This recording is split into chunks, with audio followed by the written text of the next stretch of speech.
couloir, hein. Dans le couloir, dans le couloir. Celui qui n'est pas dans le couloir, il saute son tour à partir de maintenant. Même pas, tiens, à l'extérieur du terrain. Ok, Arthur, tu commences. T'es prêt? Allez. Suivant. Allez, un point pour Julia. Attention, elle est molle, celle-là. Bien. Bien. Parfait, elle est bonne. Allez, avance. Allez, allez, allez. Oui, super. Ce nouveau document, appelé le cahier de l'enseignant, est en fait la fusion de l'ancien document DTN numéro 2 et le document numéro 7. Dans ce document, vous allez pouvoir y trouver tout ce qui touche à l'organisation d'une école de tennis. Vous allez pouvoir y trouver les tests revus par rapport à toutes les remarques que l'on a pu avoir les 2 dernières années. Nous allons y trouver également la programmation et puis la nouvelle chronologie de l'apprentissage. Vous n'avez pas vu, il fait une super attaque. Il a une balle ici. Il la frappe en plein milieu. Pourquoi il n'a pas mis sur le côté?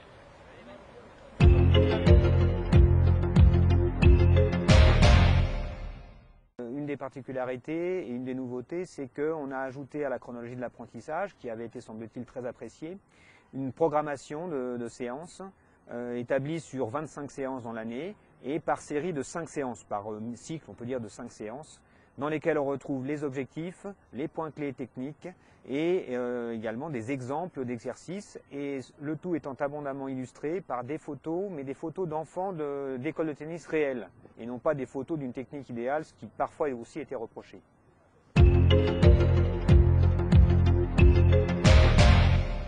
On va essayer de faire évoluer un petit peu ce mini-tennis. Nous allons vous proposer de construire le mini-tennis sur une année pour les 5 ou les 6 ans.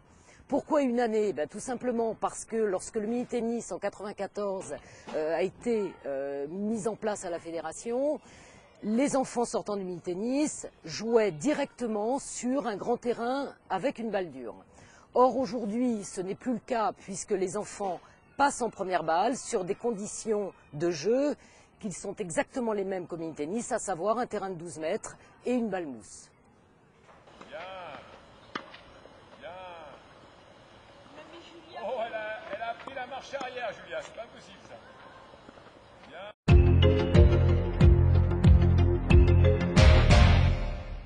La séance de mini-tennis va également évoluer dans son organisation, puisque jusqu'à présent, nous préconisions 3 ateliers.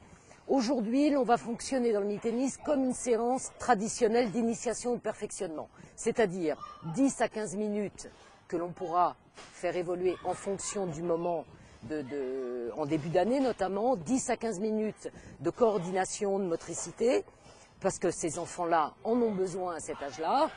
Ensuite, on enchaînera sur systématiquement 15 minutes de service, puis on terminera par 30 minutes de fond de cours ou de jeu à la volée, c'est-à-dire de jeu sans rebond, et puis pour terminer par un petit jeu.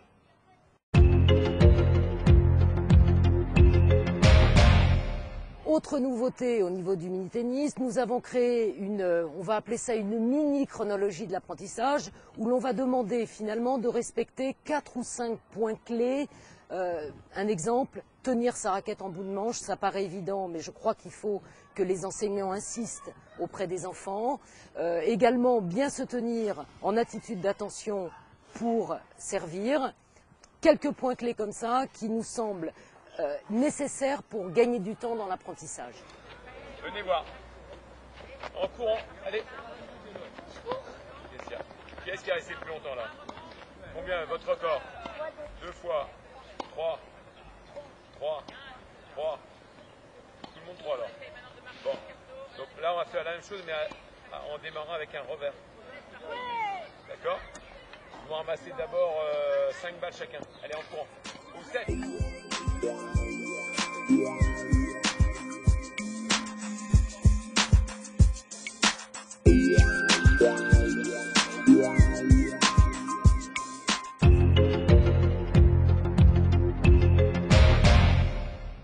Alors les tests, on souhaite les faire évoluer parce qu'on a eu beaucoup de remontées de la part des profs des clubs et qui nous disait que il fallait surtout penser aux enfants et qu'il fallait les récompenser souvent, les récompenser à la hauteur de leur progrès, de manière à les motiver.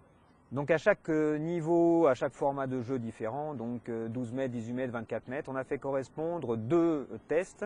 Un test qui s'appelle la balle, un test qui s'appelle la raquette. La balle consiste à évaluer les acquisitions dans le domaine tactique, l'efficacité, et la raquette dans le domaine technique. De même qu'on nous a dit qu'il fallait récompenser plus les enfants, on nous a dit aussi qu'il fallait peut-être simplifier certaines épreuves. Donc on a été dans le sens d'une facilitation d'obtention de ces tests, en particulier au niveau du premier format, puisque automatiquement les enfants qui auront suivi le cycle obtiendront la balle et la raquette rouge.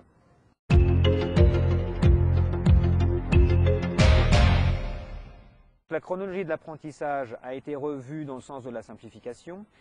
En particulier pour tenir compte que la balle rouge et la raquette rouge, on essayait de les donner systématiquement.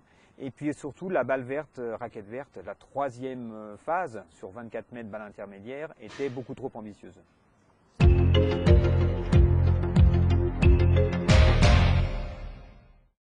À chaque niveau, donc balle, raquette, il y aura un insigne correspondant et ça sera, comme avant, reporté dans le passeport qui lui aussi a été simplifié pour le rendre plus ludique et plus attrayant pour l'enfant. Les tests, en fait, se passent dans le même esprit qu'avant, mais on va essayer de le renforcer, à savoir que l'évaluation technique se fait plutôt en contrôle continu. Et c'est le prof sur son terrain qui prend la responsabilité d'attribuer l'acquisition ou pas de la validation de ces acquisitions techniques.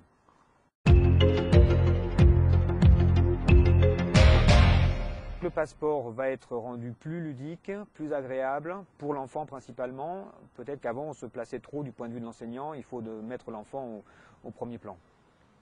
C'était bien Joachim. Allez, ouvre.